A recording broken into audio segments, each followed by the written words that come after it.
నీ ఓటింగ్ 5 సంవత్సరాల కోటింగ్గా మారకుండా జాగ్రత్త పడు. దేవునికి స్తోత్రం. కొంతమంది అయితే డైరెక్ట్గా బయటపడ్డారు కూడా, మేము క్రైస్తవ వ్యతిరేకులమని. ఒక పార్టీ అయితే అచ్చంగా మణిపూర్లో దుర్మార్గాలే చేసింది. ఒక పార్టీ క్రైస్తవ స్త్రీలని నడి రోడ్డు మీద నగ్నంగా ఊరేగించింది. అచ్చంగా మతమే దానికి, ఆ మత విద్వేషాలు రెచ్చగొట్టడమే ఆ పార్టీకి. అలాంటి దుర్మార్గపు పార్టీలు మీరు ఎరుగున్నారు. జాగ్రత్త.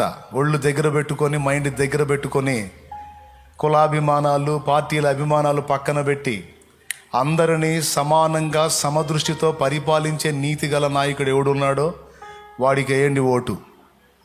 ఇదే నా సలహా. ఇప్పుడే ఇంకా 12 రోజుల్లో ఏముంది. రేపు సోమవారం కాక పై వచ్చే సోమవారం ఆలోచించి